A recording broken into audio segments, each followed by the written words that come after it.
Hi everybody. Good morning or good afternoon, as the case may be. Thanks so much for joining us today to hear from the latest edition of Lawrence Berkeley National Lab's Queued Up Research. My name is Joe Rand. I'm a researcher at LBNL, and I'm joined today by my colleague Anna Chayette. And we're really excited to share some highlights from the latest edition of this annual tracking data product that looks at the status and trends in transmission interconnection queues across the United States. For those of you that may have been following this research and our team for a few years, you might be aware we've been collecting and summarizing interconnection data for quite a while now. For a few years, we were just putting a few summary snapshot charts or graphs in some of our other reports that look at the market trends of utility scale wind and solar. But this is, I think, the sixth year that we've been publishing a sort of standalone comprehensive data analysis focused on generator interconnection to the transmission system. So thanks for following along with the research. Thanks for your interest today.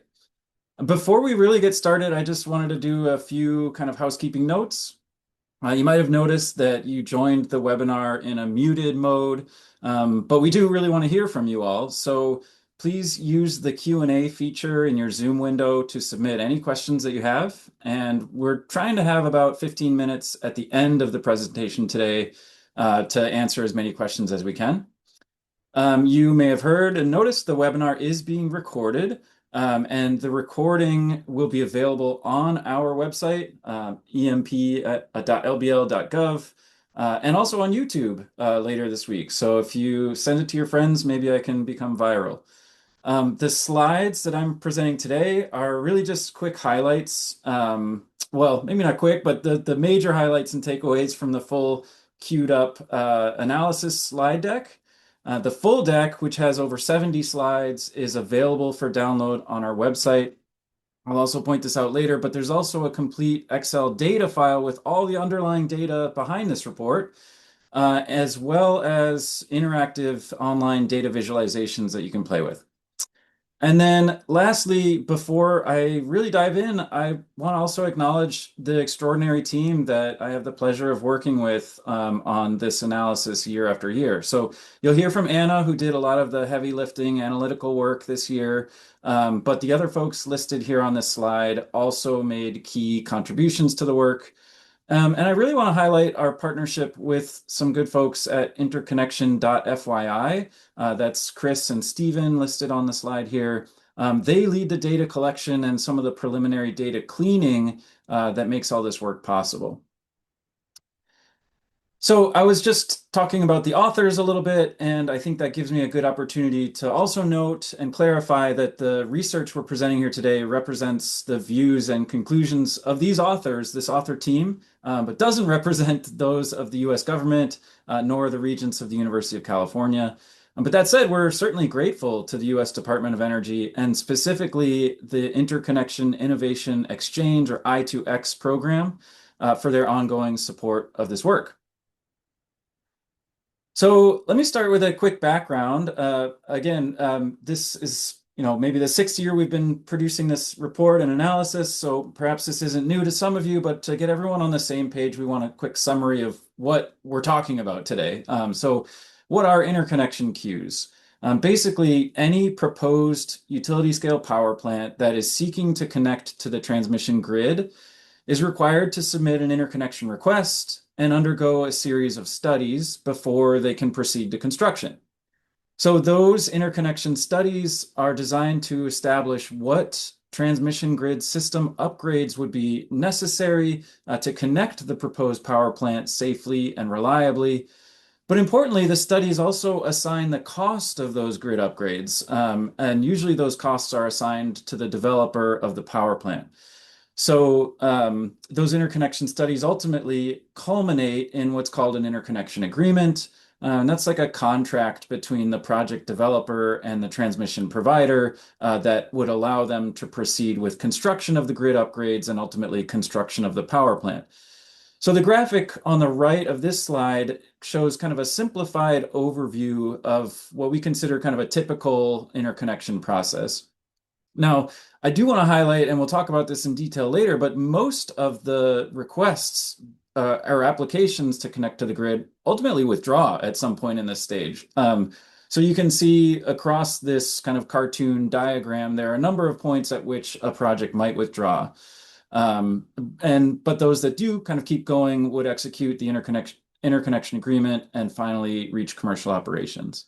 So I just want to clarify, this whole process is a really necessary prerequisite for grid connection of a new power plant. And it's designed to winnow down the whole universe of possible power plants into kind of a smaller subset that might actually be viable to build and construct.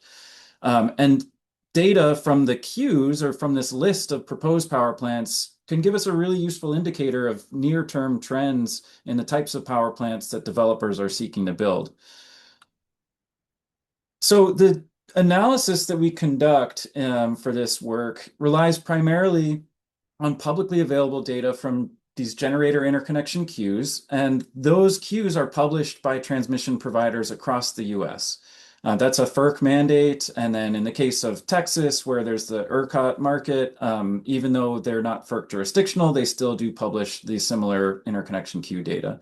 Now, I mentioned previously that we partner with interconnection.fyi to compile these data and help us kind of clean and standardize them. So again, thanks to them for doing a lot of that heavy lifting. And with their help, we ultimately collect data from all 7 of the ISO and RTO or wholesale market regions across the US, as well as about 50 non-ISO utilities and balancing areas. So collectively, all the regions shown on this map represent about 98% of the currently installed generating capacity in the United States. So we're pretty comprehensive, not 100%, but think the data that we have really captures the vast, vast majority of the US market. I also want to be clear, the couple of nuances to emphasize about these data. We're really exclusively focused on a generator interconnection to the transmission system. So what I mean by that is we are not looking at data for large load interconnection with these data. We're not looking at, data center interconnections, for example. Some other work at Berkeley Lab is in fact looking into that. Nor do we include in these data distribution connected or behind the meter projects. Again, we have another team at Berkeley Lab that's doing data collection analysis on those projects. We do quite a bit of further data cleaning and post-processing before we have the data set ready for all the analysis we're about to show. And some details on that cleaning and processing is included in the full slide deck you can get on our website. I'm not going to go through all that today. And like I said, I've been talking about the data and how we go about collecting and cleaning it. That obviously is a lot of work to get a clean data set together. And we think it's a really valuable resource that we make that data set available to the public. So you can go on our website and actually download these data as an Excel file. Now, before we get any further, I also want to point out that we're at a really interesting stage when it comes to interconnection procedures in the United States. I'm not going to read through all the text on this slide. That's not the point here. But the point is to emphasize that there are many substantial reforms in interconnection procedures being implemented all across the US. The biggest and most obvious one is FERC Order 2023, which really substantially overhauled the basic interconnection process for all of the FERC jurisdictional transmission providers. Basically, for our purposes, that's everyone except ERCOT in Texas. But as you can see on this slide, many of the ISOs and RTOs have actually adopted additional reforms that go well beyond the requirements from FERC Order 2023 and are therefore implementing even more kind of substantial and meaningful process changes.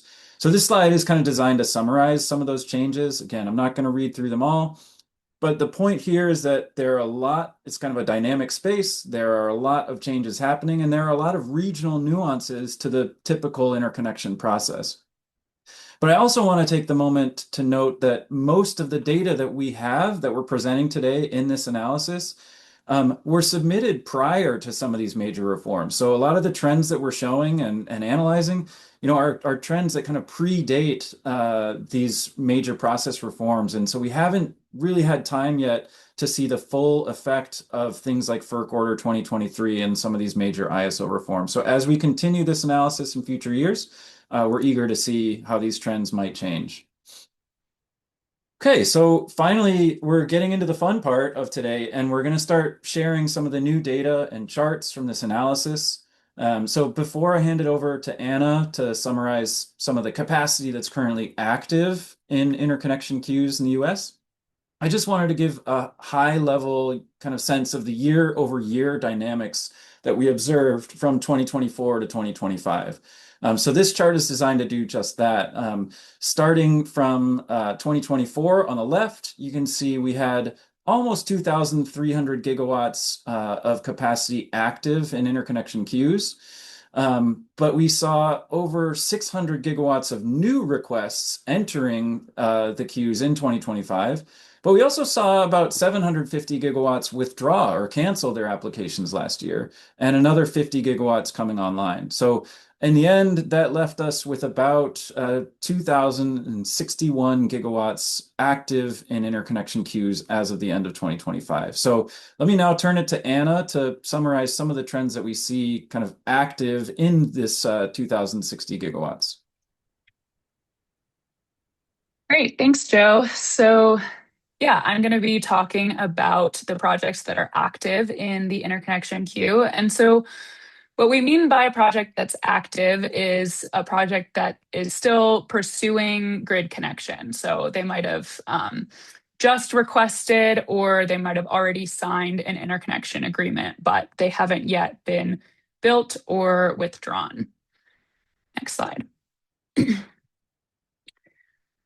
So, if you've been following our work for a few years, or even if you haven't, you might know that for a long time, the interconnection queue was exploding.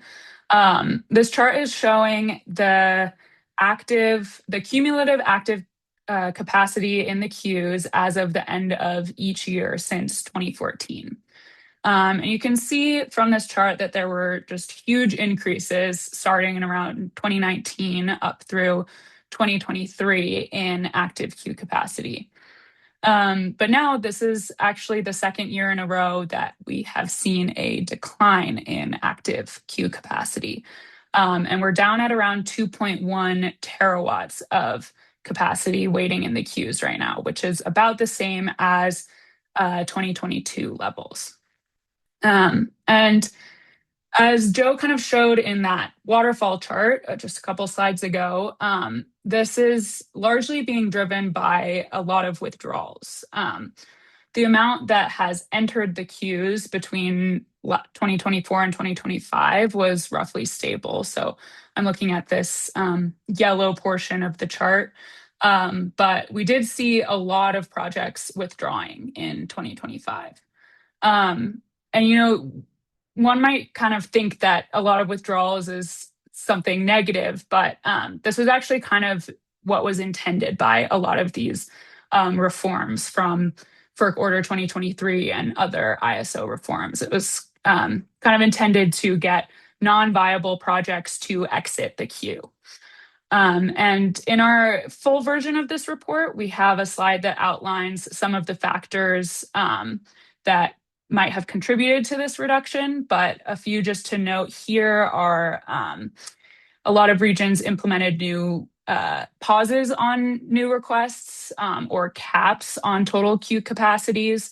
And then there were other FERC Order 2023 reforms like higher deposits and withdrawal penalties and transitions to cluster studies. Next slide.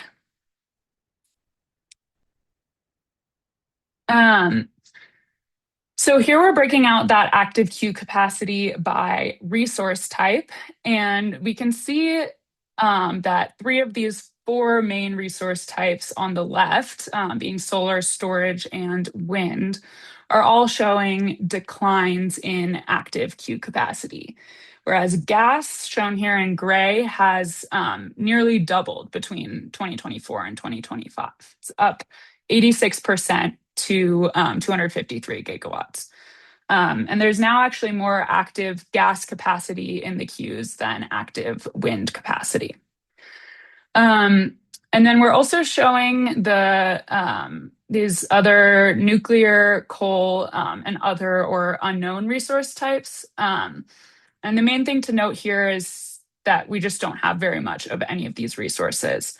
Um, and if you squint, you can see a slight increase in nuclear capacity, which we'll zoom in on later. But compared to these other resource types, all others were really small as of the end of 2025.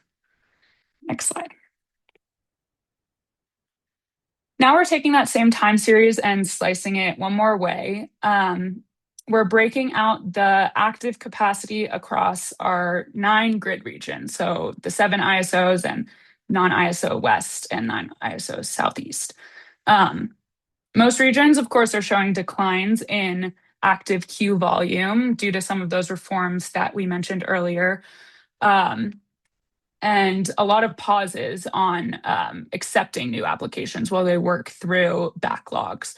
But there's kind of a notable exception in ERCOT, which has continued to see strong year over year growth in active queue capacity since about 2020. And ERCOT also has really high processing volumes of their interconnection queue.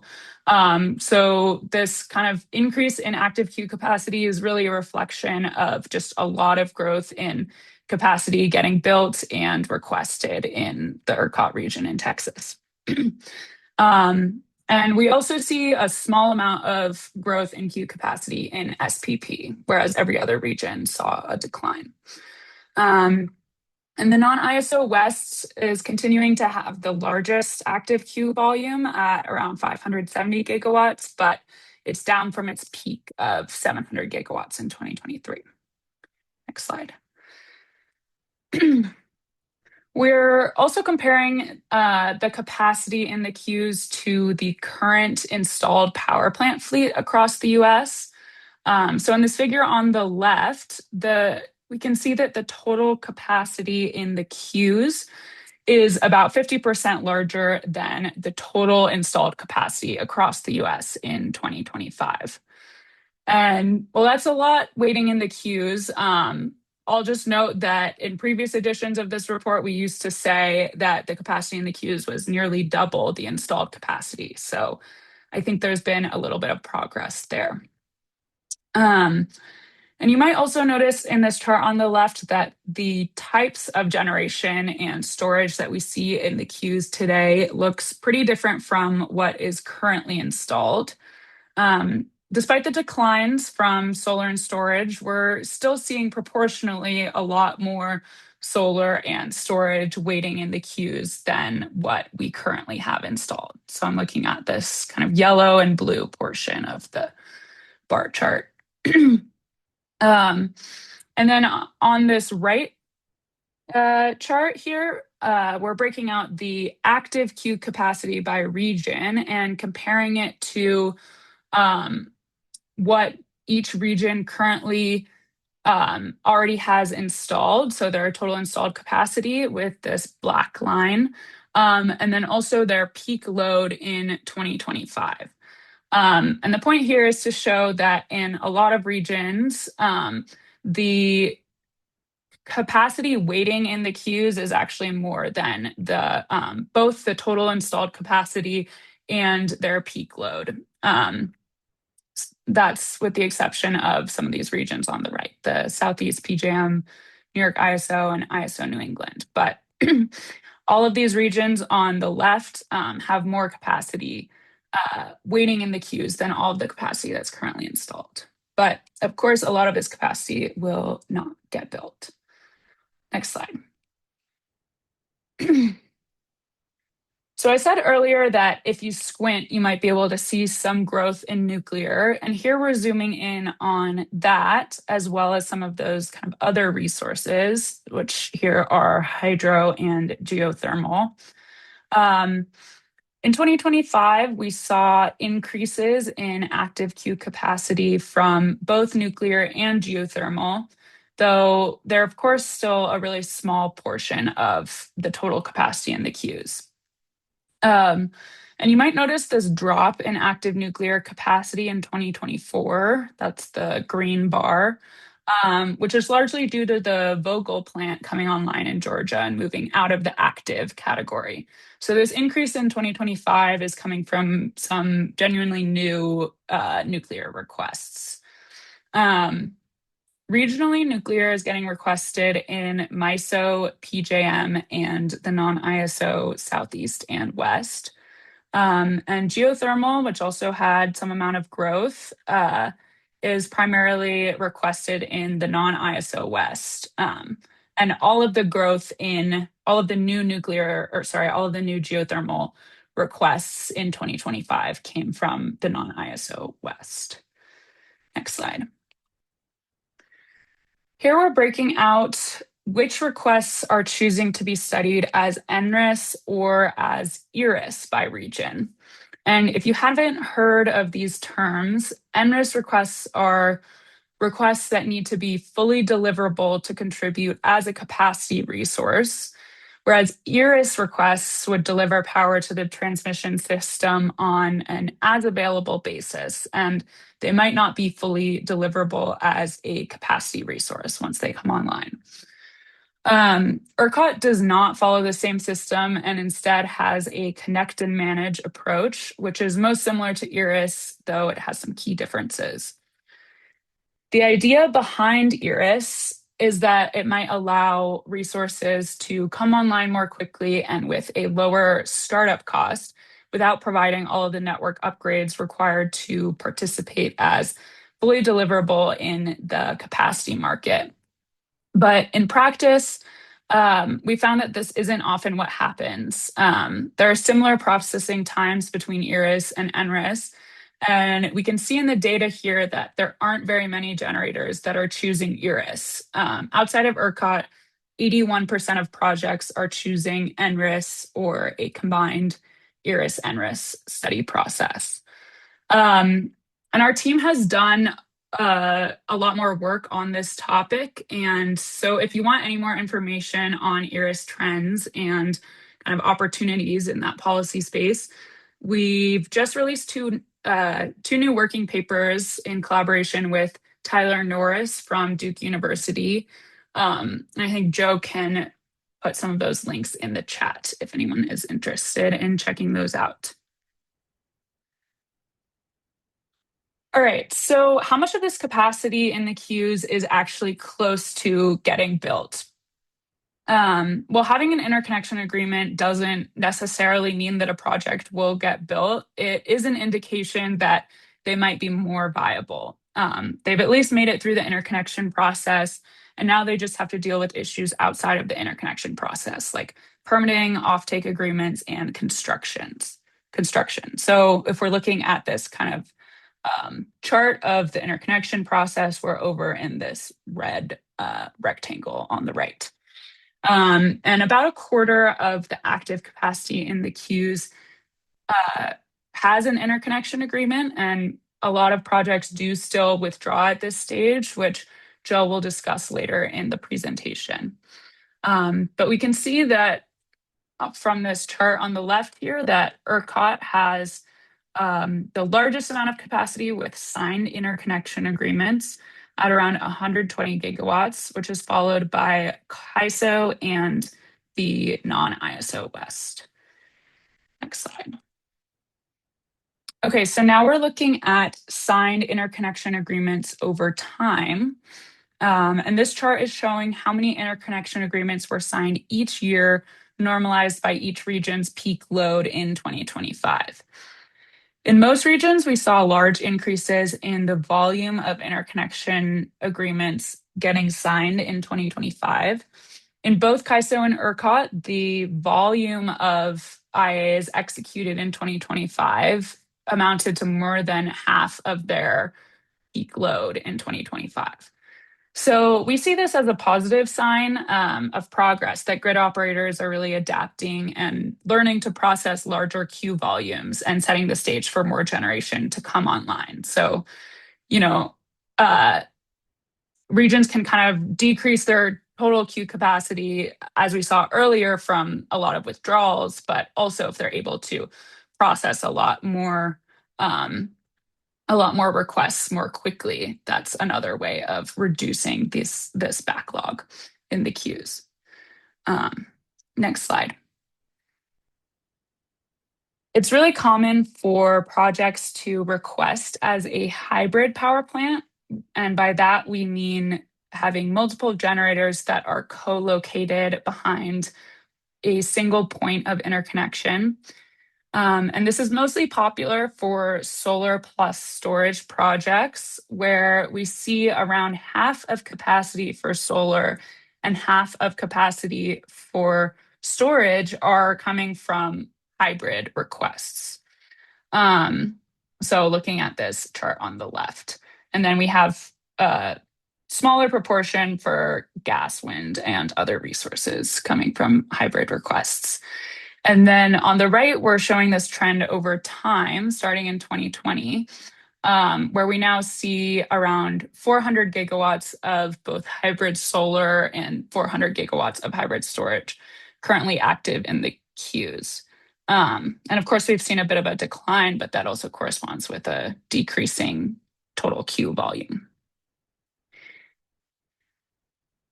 New this year, we are breaking out the resource adequacy focused fast track interconnection requests in these three regions that implemented one.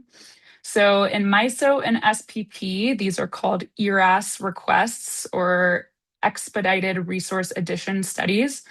And in PJM, they're called RRI or the Reliability Resource Initiative. But these kind of fast track study requests have similar goals of, quickly studying requests that these ISOs deem as having high resource adequacy value, and promising them in return a short timeline from request to interconnection agreement. And some regions say they can get through it in as little as 3 months.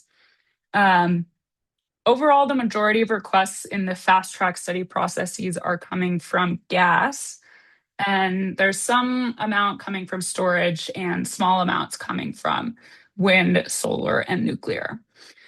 And MISO has had the largest volume of requests in their ERS process, with 29 gigawatts active as of the end of 2025. And PJM has had a pretty significant portion of their RRI requests withdraw. All right, that wraps up the active capacity section, and now I'll hand it back to Joe. Awesome. Thanks so much, Anna. So yeah, for the next several slides, I'm going to be turning to focus on projects that are no longer considered active. So either they completed the interconnection process and actually came online, or conversely, they withdrew their interconnection request and canceled the proposed project.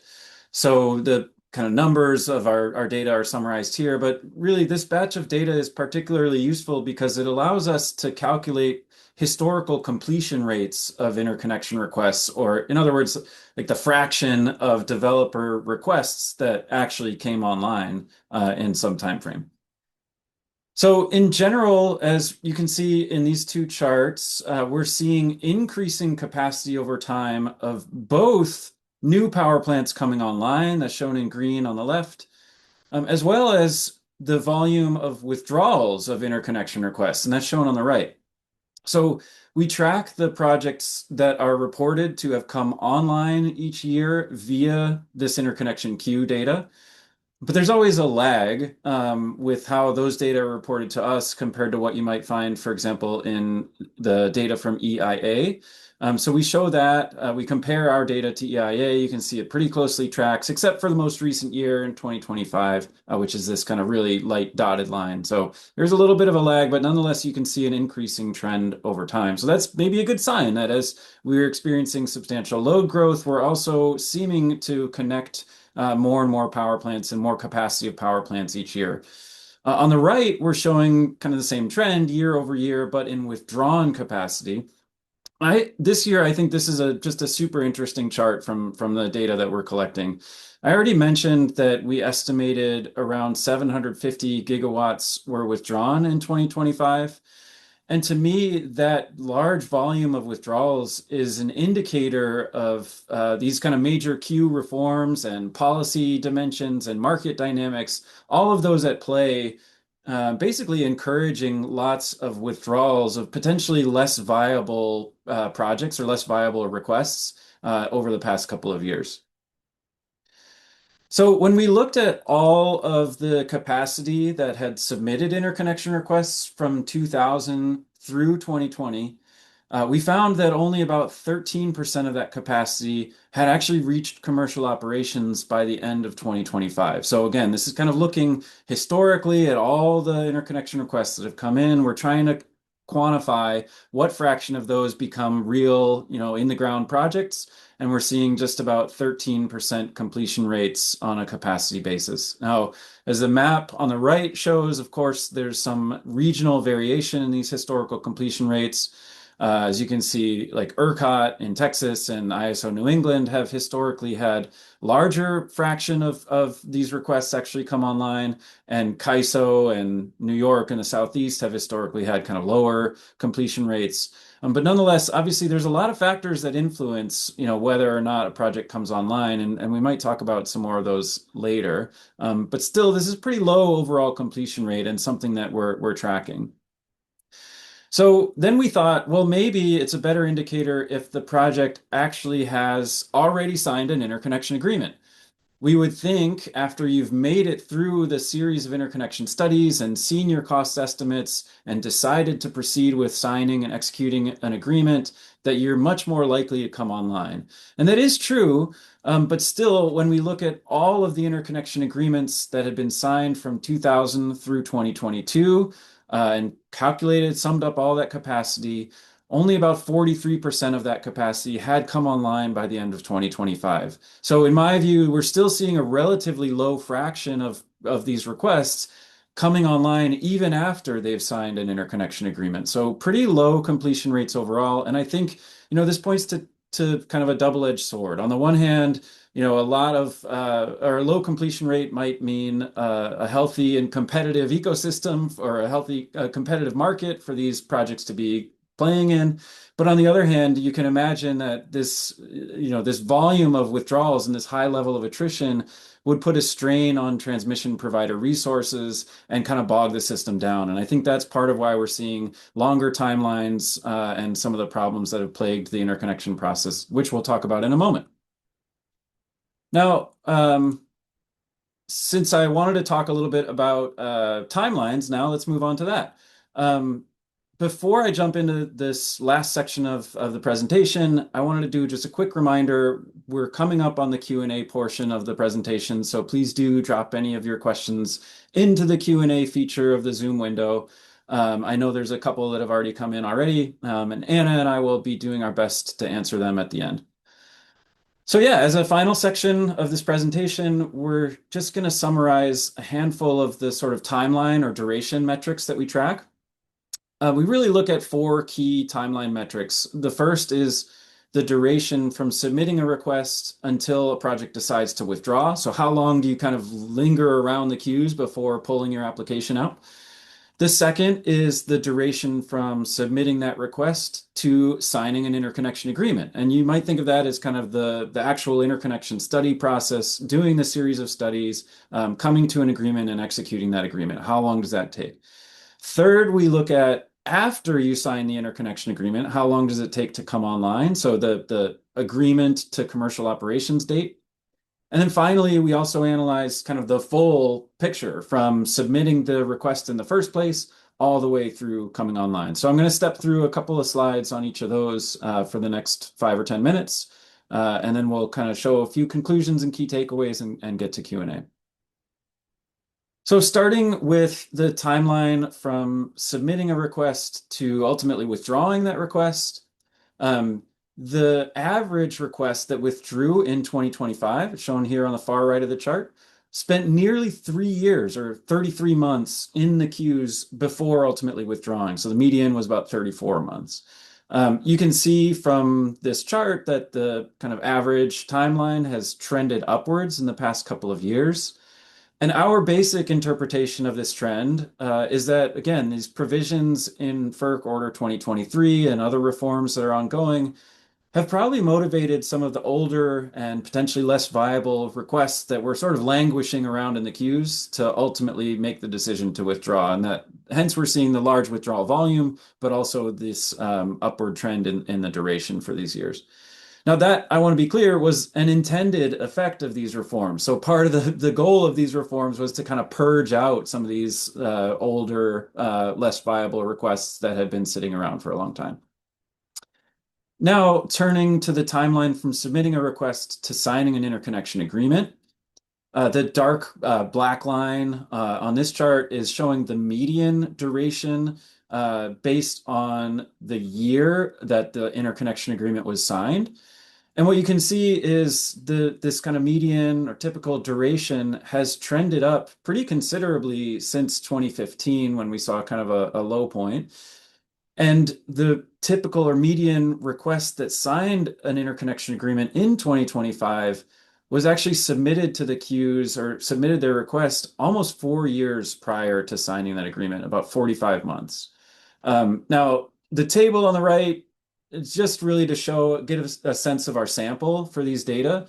And I want to point out that we do have some missing data for key regions like PJM, which is the biggest market in the United States. We're really missing a lot of these dates that we need to calculate this metric. So want to be clear that the overall trend that we're showing is missing some key regions, and we're doing our best to fill in and populate some of these missing data as we go on and produce more editions of this analysis. Now, we also broke out that same metric that I showed the overall trend previously, and now we're breaking it out by region, which is shown here on the left, and by generator or resource type over on the right. Now, just want to note that the full slide deck that I pointed out is available on our website, includes a lot more detail on all of these metrics and more charts that dig into a lot of this nuance. But to kind of get a quick sense, I think these two charts do a nice job to illustrate. For example, on the left, we see on average the FERC jurisdictional ISOs like SPP, CAISO, New York, MISO, PJM tend to take longer than ERCOT, which is not FERC jurisdictional, and the non-ISO regions of the West and the Southeast. So we are seeing kind of faster processing times in some of these non-ISO regions and ERCOT. On the right, we see a little bit less variation overall when we look at the different resource types. But in general, it seems that for some reason, wind requests tend to take the longest to reach an agreement, whereas natural gas and battery requests can be processed more quickly. Now, for the next metric, we looked at the timeline from signing that generator interconnection agreement to coming online. Now, I want to point out, for this whole presentation, we've been focusing on kind of the interconnection process. But, to be clear, this period after you've signed an interconnection agreement until you come online is really kind of external or exogenous to the actual interconnection study process to some degree. So during this timeline or this period, for example, you might expect developers to be doing their local permitting, like land use permits, securing offtake agreements or PPAs, securing their equipment and dealing with supply chain issues, or awaiting the construction of the transmission network upgrades that have to be built to connect the project. And finally, even construction of the power plant itself. So some of this, again, is like outside of the interconnection process, but it's certainly related and important to track as well. And you can see, again, quite clearly the median timeline has trended up over the past few years, though maybe moderated slightly from 2024 to 2025. And we saw a median of 31 months for this period in 2025. Again, we do have a somewhat limited sample size for this metric, so we're doing the best we can to boost that data availability to kind of improve the robustness of this estimate. Now, for our last timeline metric, like I said, we're looking at the full process from when that application was initially submitted all the way to when the project finally comes online. And again, as you can see from the chart here, there's a very clear upward trend in that duration. So the takeaway obviously is it's taking longer and longer to get projects, through this interconnection process and built and connected to the grid. It's gotten to the point where the typical or median power plant that came online in 2025 had submitted the interconnection request over 5 years previously. And that's a pretty stark increase to what we might have seen, for example, in 2015, where you could have the median project would have completed that process in about 3 years. Um, Now, again, for this metric, I just wanted to show a little bit more detail in terms of regional trends. I know this is a lot happening in these two charts, so I'm just going to take a moment to try to describe it. On the left, we're showing that median duration across 5 distinct time periods from 2004 through 2025. So you can kind of think of these as like different vintages of projects that came online. How long did it take for kind of those vintages or those time periods? And we're obviously breaking that out by the various grid operating regions on the x-axis here. And I think it's just important to point out that we're seeing this pretty clear increasing trend across over time, but across pretty much all of the regions that we collect data for.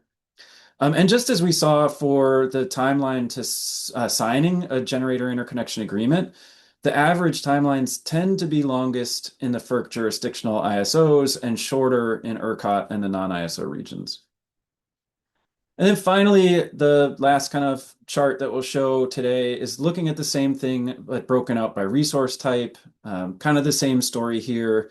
When we look over time, we're seeing increasing duration to bring projects online, regardless of the generator type. But in general, we're seeing faster timelines for natural gas projects and battery projects compared to solar and wind projects. Now, let me just kind of summarize a few of the major takeaways. I know there's just a ton of text on this slide, and we've also thrown a whole lot at you today pretty quickly, so hopefully it didn't feel like drinking from a fire hose. But I hope that our presentation gave you a little bit of a sense of some of the interconnection queue dynamics that we're observing across the United States and some of the key metrics that we're tracking that we think are important to follow to assess the health of the interconnection process. Some of the trends that we think are signs of progress, and also some of the areas where we think there is still room for improvement. So some of those things are summarized here. I'll just mention a few of them to reiterate. For example, we're still seeing a pretty substantial backlog in the queues overall, with over 2 terawatts of capacity currently actively seeking grid connection. But that backlog is down from last year and down from the peak in 2023. So maybe that is a good sign overall. We saw record levels of withdrawals last year at about 750 gigawatts. And, withdrawals might seem like a bad thing if we're canceling power plants at a time when we need power supply to come online. But again, that was kind of an intentional part of these reforms to see some of these withdrawals and clean out and purge out this backlogged interconnection queue a little bit. Although we're still seeing relatively low completion rates at about 13% of capacity coming online, we are seeing, as Anna pointed out, a lot of the regions processing more interconnection agreements or more capacity of interconnection agreements at a higher or faster rate than we've ever seen before. So again, that's kind of a good promising sign of improvements as these ISOs and RTOs are kind of adapting to the higher volume of interconnection requests and learning how to process more of them each year. So before we really wrap up and move to Q&A, I also just wanted to quickly highlight some of the related activities and resources that are being supported by the Department of Energy's I2X, or Interconnection Innovation Exchange program. Now, you've just seen this whole presentation. That is one of the major efforts under I2X, but there's a lot more to it. So if you're not already aware, for example, our team at Berkeley Lab also does a lot of unique analysis on interconnection costs, those costs that are assigned through the study process. And we've looked at those across a number of regions, including ISO and non-ISO regions. So those analyses are also available on our website. Down the list here, we're also partnering with the Energy Systems Integration Group, or ESIG, to facilitate some really cool and I think impactful web-based forums focused on one on interconnection standards. So adoption of new interconnection standards, especially for interconnecting new energy resources. And then the second one is focused on harmonizing and automating interconnection study procedures. So having more kind of standardized procedures for studies across the regions. So those are really cool. If you're interested in learning more, join those and participate in those web forums with eSig. And like I said before, we have another related team at LBNL leading similar research to what I just presented today, but focused on distributed energy resource interconnection. So more like rooftop solar and smaller scale, maybe commercial and community scale solar and other resources connecting to distribution grids. So look for those resources on LBNL's site as well. Okay, I think we've made it through all the material today, so thanks for sticking with us. And on behalf of myself and Anna and the whole author team, thank you so much for your interest and for joining us today. And big thanks to the Department of Energy for their ongoing support of this work. So let's transition to Q&A, and I see there are a handful of questions in here, and maybe we'll start from the top. Anna, have you found any questions that we should start with? Yeah, maybe just the first one. So, can read it out loud. It says for ERCOT Connect and Manage, is that specifically for generation interconnection, or is that also for flexible service connections for large loads hoping to interconnect to the transmission system? Yeah, great question. So when we talked about connect and manage, we were really referring to generation interconnection. It's very unique to ERCOT, how they do it in Texas. It is similar, although not exactly the same, to this ERIS that Anna described, or for kind of the energy-only interconnection service that some regions, or all regions offer, but are implemented differently. Again, those white papers we shared go into the detail there. But like the question asks, there are some of these options for flexible interconnection of large loads. That wasn't something that we focused on in this analysis, but we do have another team and a very recent report coming out from Berkeley Lab with our colleagues and co-authors Natalie Mims-Frick and Fritz Karl that have been researching that. So I encourage you, I can, if you want to email us, co-authors here, we could reference you to that paper that has looked at a lot more detail on large load interconnection. But yes, there are options for flexible load interconnection too.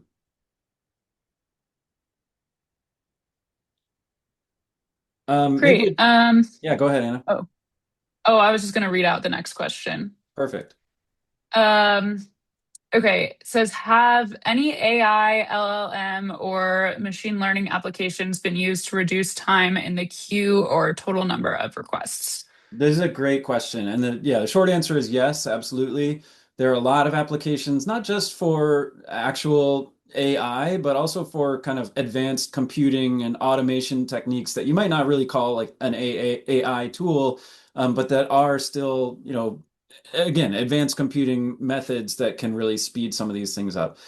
There are a number of private companies that have really innovated in this space. One that I'll highlight is Pearl Street Technologies, which was recently acquired by Enverus. And they have developed a software tool to automate the interconnection study process. I don't think they call it AI per se, but it's an automated study process tool. And they've done some pilots of that tool in the Mid-Continent ISO or MISO region for example, for an interconnection study cluster process that used to take, I think, and don't quote me on these numbers, but you can look them up, around 600 days is how long it used to take to process one of these cluster studies. And this new tool from Pearl Street or Enverus took 10 days. So certainly you can drastically reduce the timeline of some of the studies, but there's also a lot of opportunity to innovate, not just on the studies themselves, but on some of the kind of ancillary processing aspects of like community engagement and validation of the applications where, it used to be an engineer or someone had to manually scrape through the applications and check for errors and go back to the developer and validate and fix those errors. And now there are some tools, for example, being offered by a company called Grid Unity that can really accelerate that through AI and automation. So yes, short story, absolutely. And the Department of Energy has also offered some really substantial grants to help kind of accelerate some of that. So there was recently some awards from the DOE's Office of Electricity, called AI for IX, or obviously AI for interconnection, and some grants were awarded to kind of accelerate some of these opportunities in that space. So yeah, let's move on to the next question. All right, great. The next question is, any thoughts on why CAISO is so much higher in timeline for interconnection request to COD? Yeah, this is a great question. We've had some conversations with KAISO staff about this, and I want to point to a couple of things. I'm glad this question came up because it's nice to have the opportunity to describe that. So, in the California ISO, the projects that ultimately come online are very much linked to the states and the investor-owned utilities in that state, their procurement processes. And so in the state of California, they have a very clear kind of roadmap of how much generation they need to connect each year. And I think it's on the order of 8 gigawatts per year. And the types of generation that they need to meet their state policy goals. And so, there's only so much that's ultimately going to come online. And although maybe a lot more is coming through the interconnection process, they might go through that process, sign an interconnection agreement, but then be competing for those kind of limited spaces available for, the state of California's utility procurement processes. So what I'm getting at is basically they're making it through the interconnection process, but then waiting and waiting to kind of secure an offtake agreement with a utility to purchase their power. And I think that's kind of the largest driver of what's happening in CAISO is, again, like the ISO is processing a lot of these requests and getting them through the interconnection studies. But then those projects are just waiting to secure that offtake agreement or an agreement with the utility.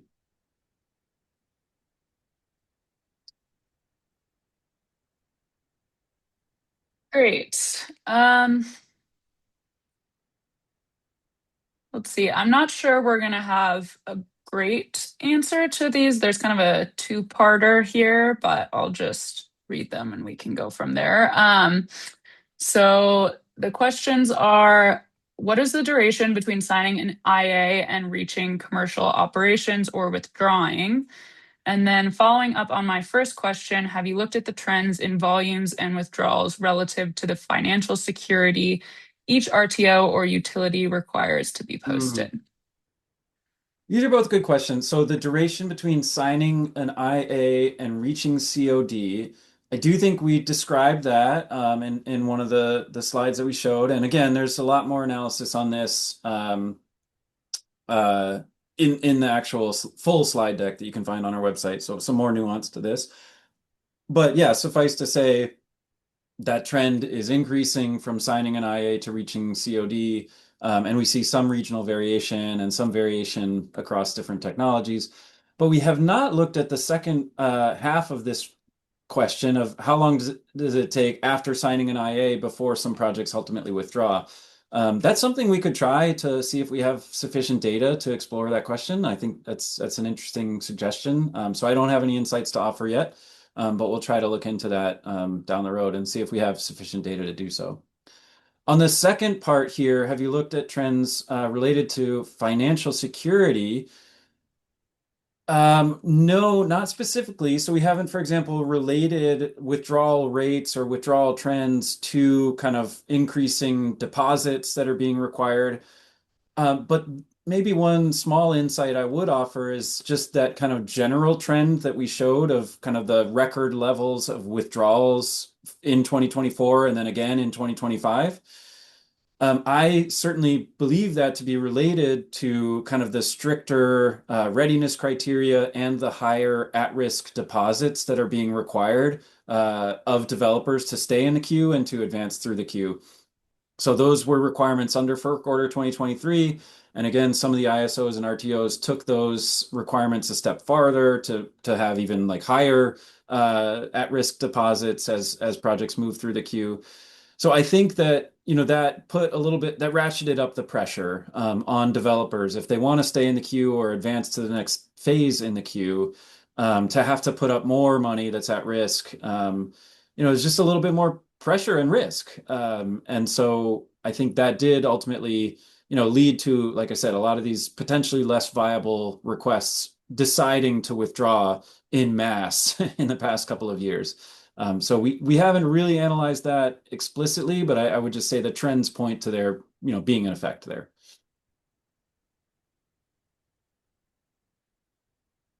Great. Okay, maybe we have time for one or two more. Let's see.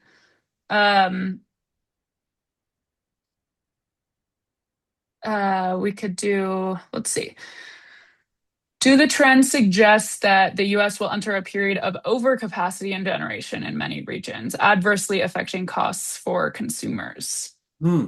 Yeah, this is an interesting question. I think, a lot of times when I talk to industry stakeholders about this type of question, I actually hear the opposite concern that, regions like PJM, which have become severely capacity constrained, and are concerned about, resource adequacy, or in other words, having a sufficient supply, sufficient generation, to meet their demand and to meet growing, and rapidly growing demand. So I think in a lot of regions, we're hearing concern about undersupply. In other words, under having insufficient capacity to meet resource adequacy needs. I don't think we're seeing a lot of concern right now about overcapacity of generation in many of these regions. But I think, it's a reasonable question that we see so much in the queue. What if a lot of this were to come online and we were to just kind of overbuild our generation?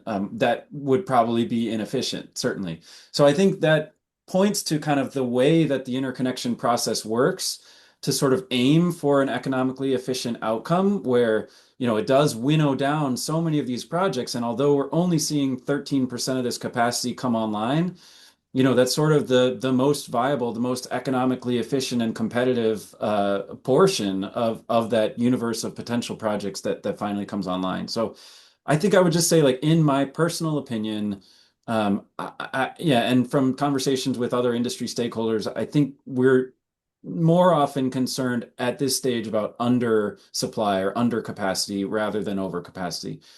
Let me also say that, part of the limiting factor here is, I would say more so the transmission capacity than generation capacity. So I think we're sort of reaching a point where we've kind of tapped all the available potential on our transmission system.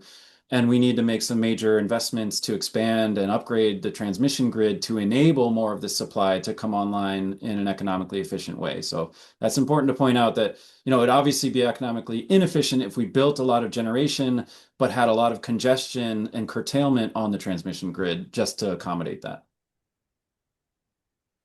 Maybe time for one more. I'm happy to stay on a little bit past the top of the hour, but before we close up and take this last question, let me just say again, thank you so much for your interest and participation today, for all the great questions. Please don't hesitate to reach out to the two of us, and yeah, please check out the resources on the website. Let's do one more, and then we'll say goodbye. Okay. Let's see, this will maybe be quick-ish. Have you looked at the effects of generators suspending their interconnection agreements on their timing or effects on other requests? Really good question. So there's a couple areas where we think pretty carefully about suspended interconnection agreements. Now, that's summarized in one of the charts that I'm zooming back to here. You can see in this chart, we show both kind of the currently active capacity with agreements, as well as in the lighter shade of blue, the suspended capacity. Um, Now, it's important to point out that suspending a request or suspending an interconnection agreement operates really differently in each of these regions. So in PJM, a developer or an interconnection customer can just voluntarily go into suspension for a period of time. Whereas in MISO, it requires a force majeure, a major event to justify going into suspension. So I think it's kind of tough to track these sorts of questions because there's so much regional variation that, the data become much more limited. But I do think, as the questioner points out, going into suspension obviously is going to delay things. That's also going to put into question some of the ISO's kind of assumptions and models for maybe resource adequacy. How much will come online? Will it come online quickly enough for the needs to be met? And also puts into question some of the assumptions based into the interconnection studies that other generators or other interconnection requests are going through. So if it was assumed that a project with an agreement would come online, that will affect the transmission system, that whole effect will be baked into other interconnection studies. But then if they go into suspension, that might force a restudy of some of those prior studies or a restudy of requests that are farther down in the queue. So certainly there are some cascading effects here. We haven't looked at that explicitly, but um, yeah, I would just say, what the data point to and our conversations with some of these stakeholders is certainly, yeah, that there is an effect there, but I can't point to specific numbers about it right now. So let's stop there. Thanks again, everyone. Hope you have a wonderful rest of your day. And please do stay in touch and reach out if you have any more questions. Thanks, everyone.